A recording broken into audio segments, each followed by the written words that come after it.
नमस्कार, अपना एमपी देख रहे हैं आप। मैं हूं आपके साथ प्रशांत कटारे। रुख खबरों का। लंबे समय बाद भोपाल दौरे पर आए कांग्रेस महासचिव ज्योतिरादित्य सिंधिया की सक्रियता से पार्टी में हलचल देखी जा रही है। सिंधिया की डिनर डिप्लोमेसी के बाद अब ब्रेकफास्ट डिप्लोमेसी शुरू हो गई है। चिकित्सा शिक्षा मंत्री विजय लक्ष्मी साधो के घर पहुंचे सिंधिया के साथ मंत्री तुलसी सिलावट और प्रद्युम्न सिंह तोमर भी उनके साथ रहे। यहां पर मंत्री इमरती देवी सिंधिया की चरण वंदना करती नजर आईं। इमरती देवी ने ज्योतिरादित्य सिंधिया के पैर छुए। आपको बता दें कि इससे पहले सिंधिया चाय पर चर्चा के लिए सुखदेव पांसे के घर पहुंचे थे। वहीं इससे पहले एक दिन पहले अपने समर्थक मंत्री के घर आयोजित डिनर पार्टी में पहुंचे थे।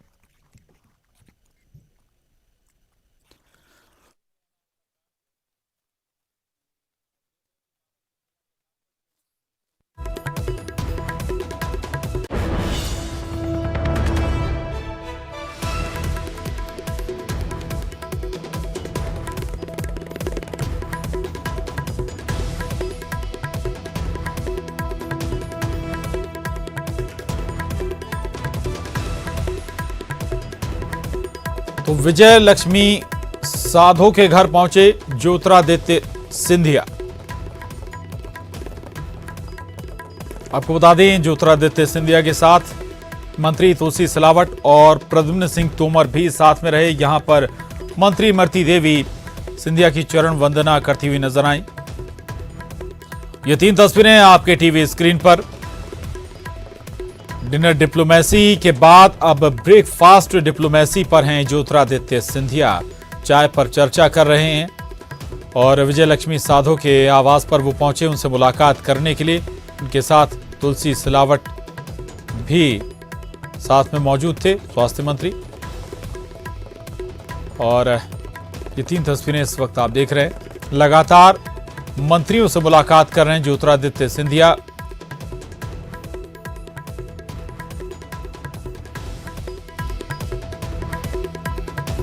और अब आपको दिखाते हैं चरण वंदना की 4 तस्वीरें। पहली और दूसरी तस्वीर खाद्य मंत्री प्रद्युम्न सिंह तोमर की हैं, जो सिंधिया के पैर छूते हुए नजर आए थे। सिंधिया इस पर नाराजगी भी जता चुके हैं। वहीं जबलपुर में मध्य प्रदेश विधानसभा अध्यक्ष एनपी प्रजापति ने कांग्रेस नेता दिग्विजय सिंह के पैर छूकर आशीर्वाद लिया था।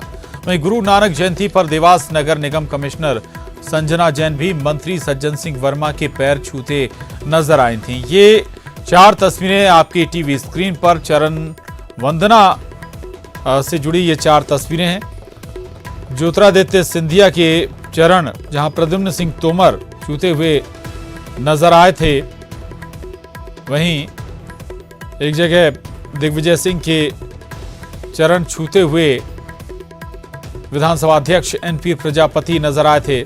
जब गुरु नानक जयंती पर देवास नगर निगम कमिश्नर संजना जैन भी मंत्री सज्जन सिंह वर्मा के पैर छूते हुए नजर आई थीं।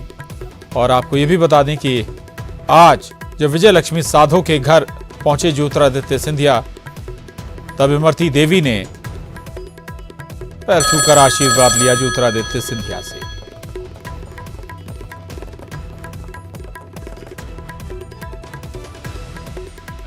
सरकार के खिलाफ क्या वॉशिंगटन पोस्ट में चरण वंदना की ये 4 तस्वीरें, या ये कहें कि चरण वंदना की उस विषय पर मैं केवल ये कह रहा हूं कि आज सख्त जरूरत है देश में आर्थिक प्रगति के दर को बढ़ाने की, नंबर 1। नंबर 2, निवेश को बढ़ाने की।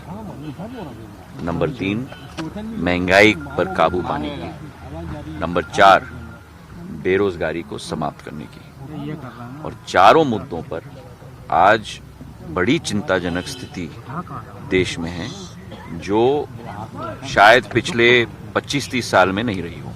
देखिए, कोई भी निवेश करता जो किसी भी देश में निवेश करता है, उससे देश का भी भला होता है और निवेशकर्ता का भी भला होता है। लेकिन मैं नहीं मानता कि यह उचित है कि जब कोई भागीदारी हो निवेशकर्ता के बीच में और देश की हित के बीच में, कोई भी ऐसी टिप्पणी जो उस भागीदारी को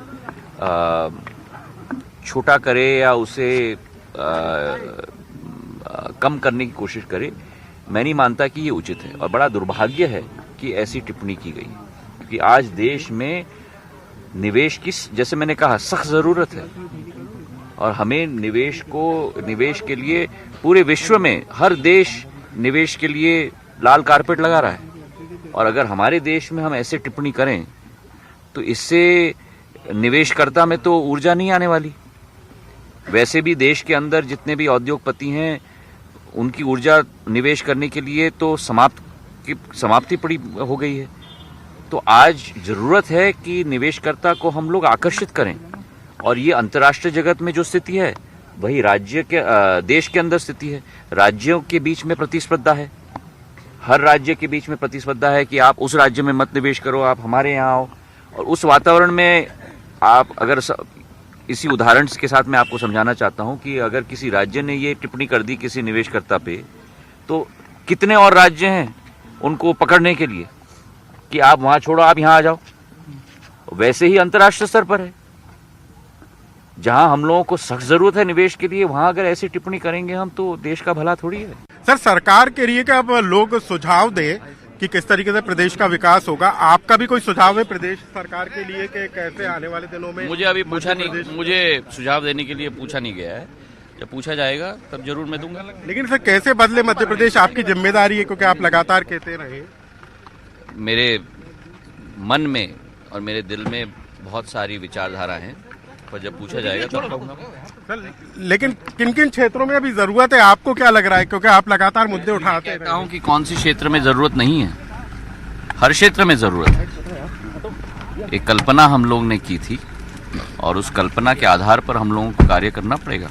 अभी बहुत सारा अभी भी हम लोगों को करना है। देखिए, कोई भी निवेश करता जो किसी भी देश में निवेश करता है उससे देश का भी भला होता है और निवेशकर्ता का भी भला होता है। लेकिन मैं नहीं मानता कि यह उचित है कि जब कोई भागीदारी हो निवेशकर्ता के बीच में और देश की हित के बीच में, कोई भी ऐसी टिप्पणी जो उस भागीदारी को छोटा करे या उसे कम करने की कोशिश करे, मैं नहीं मानता कि ये उचित है। और बड़ा दुर्भाग्य है कि ऐसी टिप्पणी की गई। कांग्रेस के महासचिव ज्योतिरादित्य सिंधिया इन दिनों मध्य प्रदेश की सियासत में ज्यादा सक्रिय हैं। पहले ग्वालियर, चंबल अंचल, फिर मालवा अंचल और अब राजधानी में सबसे ज्यादा सक्रियता उनकी नजर आ रही है। प्रदेश कांग्रेस दफ्तर में उन्होंने कार्यकर्ताओं के साथ मुलाकात की, तो अब भोपाल में मंत्रियों के यहाँ चाय पे चर्चा हो रही है। विजय लक्ष्मी साधो जी के यहाँ भी आज चाय पर पहुंचे थे। मैडम, चाय पे चर्चा या फिर कुछ और भी चर्चाएं हो रही हैं, कुछ आगे के भी? मेरे यहाँ आए थे चाय पीने और चाय पे पारिवारिक माहौल था, मेरी फैमिली के लोग थे। लेकिन अचानक सिंधिया जी काफी मेल मिलाप कर रहे हैं, ज्यादा ही पारिवारिक रिश्ते अब ज्यादा नजर आ रहे हैं, क्योंकि कल वो पासे जी के यहाँ भी पहुंचे, आपके यहाँ भी आए और कार्यकर्ताओं से भी मुलाकात की। 7 महीने बाद पीसीसी दफ्तर पहुंचे, तो कुछ बदलाव आपको नजर आ रहा है क्या? ऐसा कुछ नहीं, नेता लोग तो अपने कार्यकर्ताओं से, अपने वर्कर्स से मिलते ही रहते हैं, ऐसा कोई नया है नहीं। चाहे कोई भी नेता हो, वर्कर्स से मिलते ही रहते हैं, इसको कोई नया नहीं है। अभी उन्होंने कहा कि सरकार को अभी बहुत काम करना है, अभी तो शुरुआत हुई है, और यदि सुझाव मुझसे मांगा जाएगा प्रदेश के विकास को लेकर तो मैं सुझाव दूंगा। बिल्कुल सही है, 1 साल हुआ अभी हमको काम करते करते हैं, अभी और बहुत कुछ काम करना है। सही बात है। ये भी चर्चा है कि ज्योतिरादित्य सिंधिया को प्रदेश कांग्रेस अध्यक्ष की कमान दी जा सकती है। लगातार उनके खेमे के जो तमाम मंत्री हैं वो तो मांग उठाते ही रहे। आपको क्या लगता है कि क्या वाकई में वो इस जिम्मेदारी को निभाने के लायक हैं? देखिए, ये हमारे नेता हैं सभी, कमलनाथ जी हैं, ज्योतिरादित्य जी हैं, पचौरी भाई हैं, दिग्विजय सिंह जी हैं, और प्रदेश को नेतृत्व अगर इनमें नेता लोग करते हैं तो हम सबको खुशी होती है कि हम लोग तो वर्कर हैं, कार्यकर्ता हैं, सेवक हैं, और जो निर्णय लेने का मामला है ये हाईकमान निर्णय लेती है। लेकिन सिंधिया जी कितने परफेक्ट हैं संगठन को चलाने के लिए? सब हमारे नेता हैं, सभी परफेक्ट हैं, सभी अपनी अपने फील्डों में माहिर हैं, और सब हमारे नेता हैं, और जिनको भी जिम्मेदारी दी जाएगी मेरे ख्याल से प्रदेश की कार्यकर्ताओं के भले के लिए ही होगा। और राज्यसभा के लिए उनकी दावेदारी को आप लोग किस रूप में देख रहे हैं? ये प्रजातांत्रिक देश है भाई, सबको अधिकार है अपनी अपनी दावेदारी प्रस्तुत करने का, और मैं समझती हूँ कि ये निर्णय बहुत बड़े निर्णय होते हैं और ये हाईकमान निर्णय लेती है। तो ज्योतिरादित्य सिंधिया आज मंत्री विजय लक्ष्मी साधो के यहाँ पहुंचे और वहां पर चाय पे उन्होंने चर्चा की। लेकिन जिस तरीके से सिंधिया राजधानी में अपनी सक्रियता दिखा रहे हैं उसके सियासी मायने कहीं और संकेत दे रहे हैं। कैमरामैन खेमचंद के साथ अनुराग श्रीवास्तव, न्यूज़ 18 भोपाल। देखिए, मैं आप सबको ये बता देना चाहता हूँ कि माननीय श्रीमंत ज्योतिरादित्य सिंधिया जी आम जन की, जनता की समस्याओं का निराकरण हो, कांग्रेस संगठन मजबूत हो और लोगों के अंदर जो एक काम करने की क्षमता बढ़े, सब में सामंजस्य बने, इसलिए वो लगातार दौरे कर रहे हैं, जनसंपर्क कर रहे हैं, लोगों से मिल रहे हैं, लोगों से ये जान रहे हैं कि आप क्या कर रहे हैं प्रदेश की जनता के लिए। तो ये उन्होंने एक शुरुआत की है और बहुत अच्छी शुरुआत है। प्रधानमंत्री जी विदेश क्यों जाते हैं, क्या जरूरत है? देश में नहीं, इसलिए कि हम एक दूसरे के साथ हमारा संवाद बढ़े, हमारा तालमेल बढ़े और एक दूसरे की अच्छे काम जान सकें, कौन से काम अच्छे हैं, अगर कोई गलती हो रही है तो उसमें सुधार करें। इसलिए श्रीमंत ज्योतिरादित्य सिंधिया पूरे जोश के साथ और नई उमंग के साथ प्रदेश में काम कर रहे हैं। सर, पीसीसी चीफ या फिर राज्यसभा सांसद का देखते हैं आप उनको प्रदेश अध्यक्ष बनना देना चाहिए? देखो, मेरे ये कहना है कि श्रीमंत सिंधिया जी ना कल प्रदेश अध्यक्ष की दौड़ में थे, ना आज हैं। ये कांग्रेस के कार्यकर्ताओं की मांग है कि श्रीमंत ज्योतिरादित्य सिंधिया को प्रदेश अध्यक्ष बनाया जाए, उन्हें राज्यसभा बनाया जाए, क्योंकि वो जब आप देखिए उनका इतिहास पूरा उठा के जब वो जिस जगह रहे हैं, अगर वो सत्ता में रहे हैं तो आज देखिए गांव में विद्युतीकरण योजना, राजीव गांधी विद्युतीकरण योजना, जो गांव-गांव में गरीब के घर लाइट पहुंचा दी। जब पोस्ट ऑफिस में थे तो आपने पोस्ट ऑफिस की स्थिति देखी थी। जब वो विपक्ष में थे तो संसद में आपने विपक्ष की मुखर विरोध करते हुए देखा। तो जनता चाहती है कि आज विपक्ष में, आम कार्यकर्ता चाहता है कि विपक्ष में, संसद में, राज्यसभा में एक विपक्ष की आवाज गूंजे, इसलिए वो राज्यसभा में जाए। पीसीसी या फिर राज्यसभा? मेरा ये कहना है कि वो दोनों जगह जाए तो क्या बुराई है। अच्छा सर, हाँ, आपकी मांग है ये मैंने आपसे कहा, ये बड़ी स्पष्ट बात मैंने कह चुका हूँ कि ये श्रीमंत सिंधिया जी की दौड़ नहीं है, ये आम कार्यकर्ता की, हम सब की ये मांग है कि उन्हें ये हक मिलना चाहिए। कांग्रेस मजबूत होगी। सिंधिया जी ने फिर एक बार कहा है कि अगर उन्हें सिंधिया जी का चर्चा कहेंगे तो उन्हें कोई परेशानी। देखिए, मैं ये फिर आपसे कह रहा हूं कि ये बात कहना बड़ा जिन सज्जनों ने, महानुभावों ने कहा था, उनके पिताजी कैलाशवासी महाराज माधवराव सिंधिया के साथ, ज्योतिरादित्य सिंधिया जी के साथ, और ये श्रीमंत जिन्होंने बोला है वो पूरा परिवार श्रीमंत सिंधिया जी के साथ था 50 वर्ष से। तो क्या 50 वर्ष से वो चमचागिरी कर रहे थे? तब उन्होंने ये आवाज क्यों नहीं उठाई? उन्होंने आवाज जब उठाई जब श्रीमंत ज्योतिरादित्य सिंधिया जी ने, उन्हें एक विधानसभा का टिकट नहीं मिला। तो इसका मतलब अगर बाप अपने बेटे को कुछ ना दे सके तो बाप नालायक हो जाएगा। श्रीमंत ज्योतिरादित्य सिंधिया जी ने हमेशा लोगों को सम्मान के साथ काम कराते हैं, वो कोई चमचागिरी की बात कभी नहीं करते वो।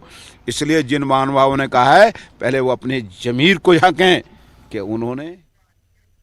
और अगली खबर दिल्ली से, जहां चुनाव में कांग्रेस सरकार के मंत्री लगाएंगे दम। सरकार के मंत्रियों को दिल्ली में जीत का जिम्मा सौंपा गया है। गोविंद सिंह राजपूत को जिम्मा सौंपा गया। दिल्ली में कांग्रेस के पक्ष में वो माहौल बनाने का जिम्मा उन्हें दिया गया है। दिल्ली में डेरा डालेंगे मंत्री गोविंद सिंह राजपूत। वहीं गोविंद सिंह राजपूत का कहना है कि देश में बदलाव की लहर इस वक्त चल रही है, दिल्ली में कांग्रेस जीत हासिल करेगी, ये दावा भी गोविंद सिंह राजपूत कर रहे हैं। तो दरअसल दिल्ली चुनाव में कांग्रेस के मंत्रियों को जिम्मा दिया गया है। कांग्रेस के मंत्रियों की ड्यूटी लगाई गई है, मध्य प्रदेश के मंत्रियों की, और खासतौर से गोविंद सिंह राजपूत को यहां पर जिम्मा सौंपा गया है दिल्ली में कांग्रेस के पक्ष में माहौल बनाने के लिए। दिल्ली में अब गोविंद सिंह राजपूत डेरा डालने जा रहे हैं और गोविंद सिंह राजपूत ये भी दावा कर रहे हैं कि देश में बदलाव की लहर है और दिल्ली में कांग्रेस जीत हासिल करेगी।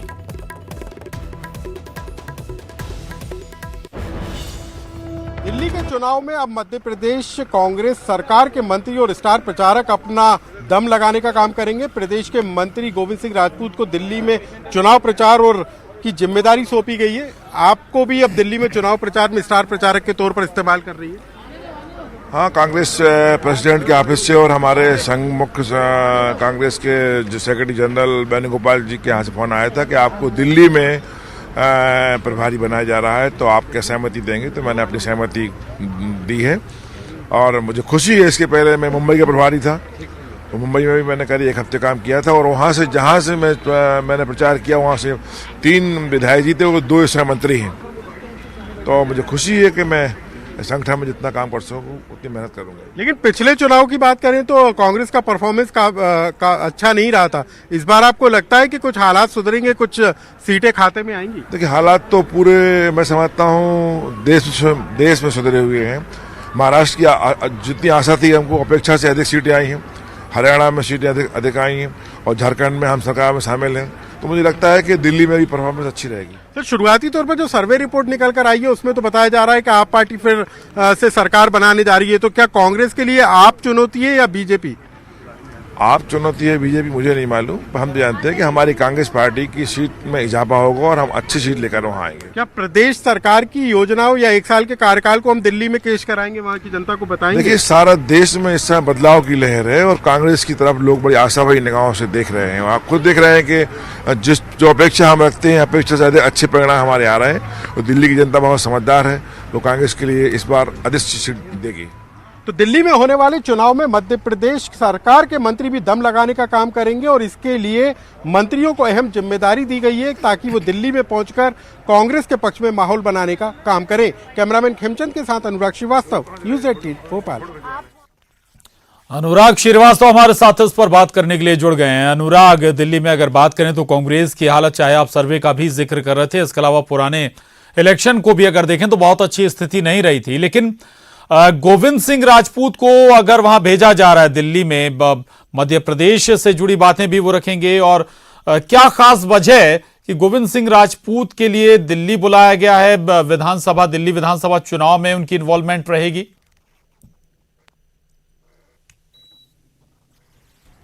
देखिए प्रशांत, इन तमाम बातों को लेकर अब कांग्रेस पार्टी चाहती है कि कुछ ऐसे चेहरों को जिम्मेदारी दी जाए जो युवा हों, जो ज़्यादा से ज़्यादा प्रचार कर सकते हों और अलग अलग इलाकों में घूमकर कांग्रेस के पक्ष में माहौल बना सकते हों। ऐसे चेहरों की तलाश में अब कांग्रेस पार्टी जुटी हुई है, क्योंकि यदि हम बात करें तो महाराष्ट्र में जिस तरीके से बीजेपी को सत्ता से बाहर करने में कांग्रेस पार्टी सफल हुई है, तो ऐसे में दिल्ली में अब किस तरीके से बदलाव किया जा सकता है उसके लिए अभी से जमावट शुरू हो गई है। अगले महीने दिल्ली के विधानसभा के चुनाव होना है और ऐसे में कैसे कांग्रेस अपनी मजबूत स्थिति वहां पर बना सके, इसी के लिए अलग अलग राज्यों से कुछ चुनिंदा चेहरों को अब दिल्ली में चुनाव प्रचार की कमान सौंपी जा रही है। और मध्य प्रदेश में यदि हम बात करें तो कमलनाथ सरकार के जो बीते 1 साल के कामकाज हैं, उनकी उपलब्धियां लगातार सरकार गिनाने का काम कर रही है। तो मध्य प्रदेश से किस तरीके से दिल्ली में उपलब्धियों को पेश कराया जाए, इसको लेकर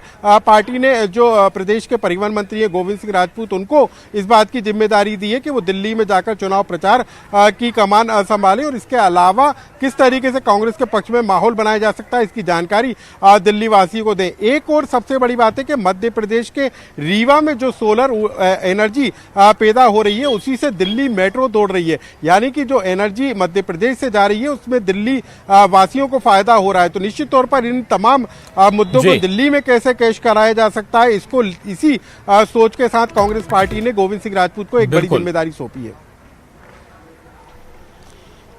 बिल्कुल, युवा और ऊर्जावान महत्वपूर्ण वजह हैं, बिंदु हैं जिसके चलते गोविंद सिंह राजपूत को जिम्मेदारी दी गई। और मध्य प्रदेश से कई मसले जिन पर बेहतर प्रदर्शन कांग्रेस ने किया है, उन्हें भी इस चुनाव में कैश करने की कोशिश होगी। बहुत शुक्रिया अनुराग आपका इस पूरी जानकारी के लिए। वक्त एक छोटे से ब्रेक का।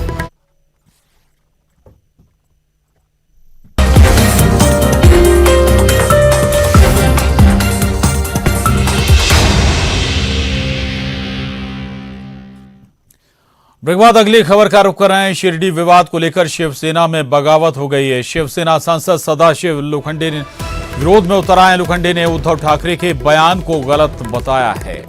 ये बड़ी खबर है। शिरडी विवाद को लेकर शिवसेना में बगावती सुर देखने को मिले हैं। शिवसेना सांसद सदाशिव लोखंडे विरोध में उतर आए हैं। लोखंडे ने उद्धव ठाकरे के बयान को गलत बताया है।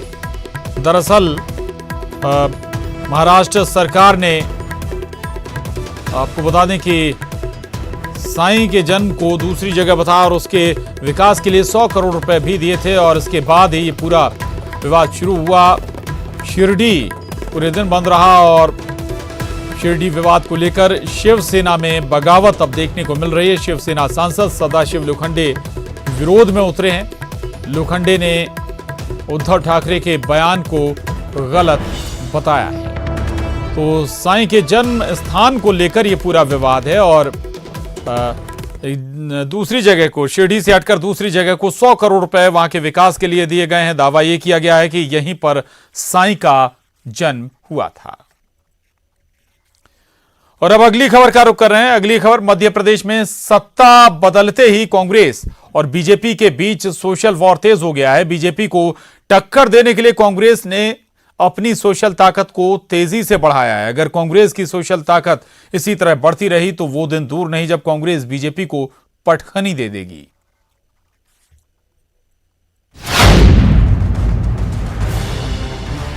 मध्य प्रदेश में सत्ता में आते ही कांग्रेस ने अपना सोशल मीडिया का दायरा तेजी से बढ़ाया है। अकेले ट्विटर पर कांग्रेस के फॉलोअर्स की संख्या सत्ता में आने के बाद से 1.5 लाख तक बढ़ गई है, जबकि बीजेपी के फॉलोअर्स बढ़ने की रफ्तार घटी है। एक साल पहले तक जहां ट्विटर पर कांग्रेस के फॉलोअर्स की संख्या 2.5 लाख के करीब थी, वो अब बढ़कर 4 लाख को पार कर गई है। खास बात यह है कि ट्विटर पर 4 लाख से ज्यादा फॉलोअर्स वाली मध्य प्रदेश कांग्रेस देश भर में कांग्रेस की प्रदेश इकाइयों में सबसे ज्यादा है। ये जो सोशल मीडिया का एनवायरनमेंट बनता है, ये कार्यकर्ताओं से बनता है, नेताओं से कम बनता है। जब कार्यकर्ता सक्रिय होता है, कार्यकर्ता काउंटर करता है, कार्यकर्ता ऑन पेज पर लड़ाई लड़ता है, वॉल पे लड़ाई लड़ता है। वहीं अगर बात बीजेपी की करें तो एक साल पहले तक जहां बीजेपी के फॉलोअर्स की संख्या 3 लाख के करीब थी, वो अब 4,11,000 के करीब तक पहुंच पाई है। इस लिहाज से देखें तो फॉलोअर्स बढ़ाने के मामले में कांग्रेस और बीजेपी दोनों आगे हैं, लेकिन बीते साल की तुलना के लिहाज से बीजेपी के फॉलोअर्स बढ़ने की रफ्तार कम हुई है। बीजेपी आगे है क्योंकि बीजेपी संवाद करती है, सोशल मीडिया के माध्यम से हर एक से संवाद करती है। हालांकि सोशल वॉर में पूर्व सीएम शिवराज सिंह चौहान मौजूदा सीएम कमलनाथ से काफी आगे हैं, लेकिन सीएम कमलनाथ के फॉलोअर्स बढ़ने की रफ्तार भी बढ़ी है। ट्विटर पर सीएम कमलनाथ के एक साल पहले तक फॉलोअर्स की संख्या 90,000 के आसपास थी, जो सीएम बनने के बाद अब 4,57,000 से ज्यादा तक पहुंच गई है। वहीं पूर्व सीएम शिवराज सिंह चौहान के ट्विटर पर 50 लाख से ज्यादा फॉलोअर्स हैं। यहाँ ये जानना जरूरी है कि शिवराज सिंह चौहान 2013 से ट्विटर पर एक्टिव है, जबकि सीएम कमलनाथ 2016 से एक्टिव हुए हैं। शरद श्रीवास्तव, न्यूज़ 18 भोपाल। और इधर भोपाल से बीजेपी सांसद प्रज्ञा ठाकुर के पाउडर युक्त धमकी भरा लेटर मिलने के मामले में महाराष्ट्र के नांदेड़ से गिरफ्तार किए गए डॉक्टर सैयद अब्दुल रहमान खान से पूछताछ जारी है। एटीएस आरोपी से पूछताछ कर रही है। पूछताछ में मामले से जुड़ी कई कहानियां सामने आ रही हैं। अब एटीएस के साथ इंटेलिजेंस की टीम भी हर एक बिंदु पर बारीकी से जांच पड़ताल कर रही है। मध्य प्रदेश इंटेलिजेंस ने सेंट्रल की खुफिया एजेंसियों से जानकारियों को साझा किया है। सूत्रों के अनुसार प्रज्ञा ठाकुर को जो पाउडर के साथ धमकी भरा पत्र भेजा गया था, उस पत्र पर जानलेवा एंथ्रेक्स पाउडर लगा होने की आशंका है।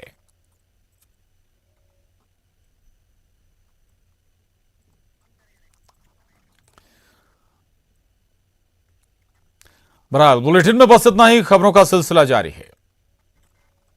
नेताजी से अगर बढ़ गई हो दूरियां, सिस्टम नहीं समझ रहा आपकी मजबूरियां, तो सीधे कहिए, सुनिए मंत्री जी।